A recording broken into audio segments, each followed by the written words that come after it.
Bonsoir tout le monde, j'espère que vous allez bien. Aujourd'hui on se retrouve pour une nouvelle vidéo qui me tient particulièrement à cœur. C'est le mandala et mon histoire par rapport au mandala.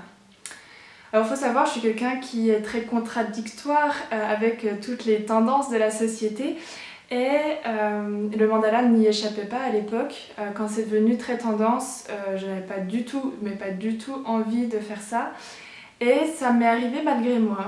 Il y a un an en arrière, j'ai terminé ma formation en naturopathie et lors des cours, comme beaucoup, je commençais un petit peu à griffonner. Il faut savoir que la formation en naturopathie a été un gros chamboulement émotionnel pour moi, beaucoup de remises en question, on revient à l'essentiel, on revient à la nature, beaucoup de schémas sociétals, personnels et familiaux qui se sont déconstruits pour en reconstruire d'autres. Donc beaucoup de chamboulements dans ma vie qui ont fait que j'avais besoin de me recentrer sur quelque chose et d'apaiser un petit peu tout ce torrent d'émotions qui pouvait être en moi. Alors du coup, pendant les cours, il y a certains cours qui étaient plus intéressants que d'autres, comme dans tous les cours qu'on peut avoir partout.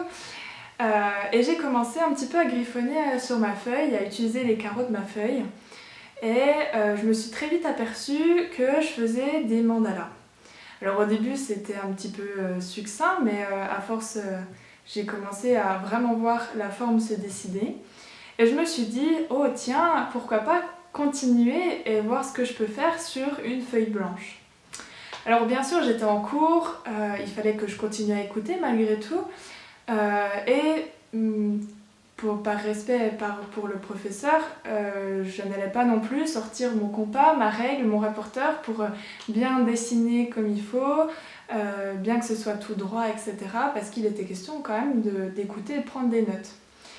Du coup, j'ai commencé à main levée, à faire des formes et à faire des mandalas sur feuille blanche. Ça m'apportait beaucoup d'apaisement au départ, je me suis dit voilà, c'est le fait de colorier, le fait de dessiner en fait, sachant qu'entre parenthèses je n'ai aucun don en dessin, mais alors je suis une bille totale, mais là faire des ronds et des carrés ça me va complètement. Du coup le fait de faire ces mandalas m'apaisait beaucoup et me recentrait sur le cours et sur moi au niveau émotionnel.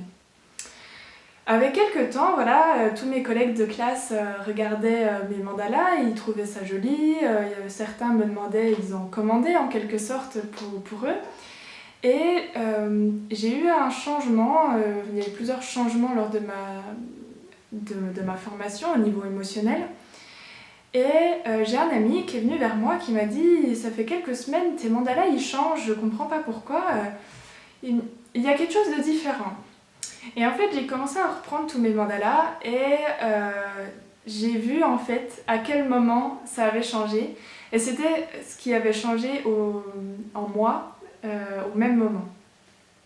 Et je me suis dit, Mélanie, il y a un truc, il y a quelque chose, il doit y avoir le reflet de ton intérieur en plus de t'apporter cet apaisement. Et j'ai commencé du coup à regarder un petit peu plus en avant tous les mandalas que j'avais. En prenant le recul de tout ce que j'avais vécu et de faire un petit peu ce parallèle-là. Et je me suis aperçue que chaque mandala reflétait l'intérieur de moi, reflétait mes émotions et tout ce qui me passait par la tête lorsque je faisais mon mandala. Par exemple, j'ai l'exemple d'un cours où voilà, par exemple j'écoutais un professeur. Et il était très brouillon, il parlait beaucoup, il parlait très vite, c'était pas très clair ce qu'il racontait et en fait mon mandala n'était pas clair, il était brouillon, il était pas voilà. Et l'après-midi c'était un autre intervenant et là c'était beaucoup plus fluide, il parlait très doucement, très ouvert à la discussion et mon mandala pareil, j'avais continué sur la même feuille et sur le même mandala, avait commencé à s'ouvrir, avait commencé à être beaucoup plus fluide. Pour vous dire que j'ai commencé à utiliser le mandala comme un outil de méditation et comme un outil de travail sur moi. Lorsque j'ai des fortes émotions, le mandala me permet du coup de me recentrer, d'apaiser toutes ces émotions, de mieux les comprendre aussi parfois. Lorsque je prends le recul du mandala, lorsque je l'ai fini, je m'aperçois de certaines choses et j'arrive à dépasser ces choses et oui, à me sentir mieux et à appréhender la vie beaucoup plus sainement et beaucoup plus facilement en fait. Du coup, le mandala me suit maintenant tout le temps, plus ou moins à certaines périodes. Des fois, je passe quelques semaines sans en faire. Parfois, j'en fais pas tous les jours, mais presque.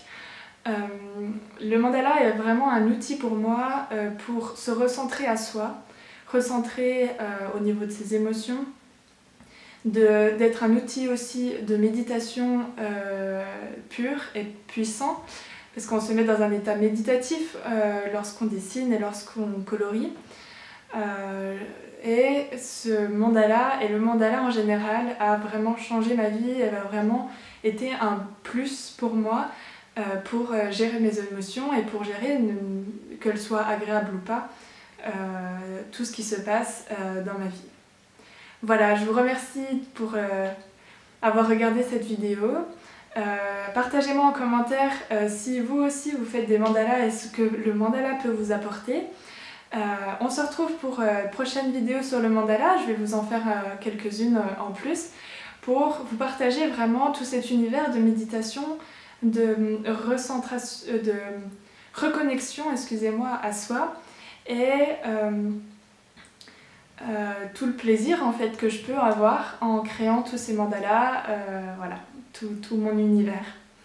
Voilà, je vous remercie encore pour tout. Abonnez-vous si vous souhaitez avoir plus de vidéos sur le sujet ainsi que sur la santé naturelle. Aimez et partagez, ça me ferait très plaisir.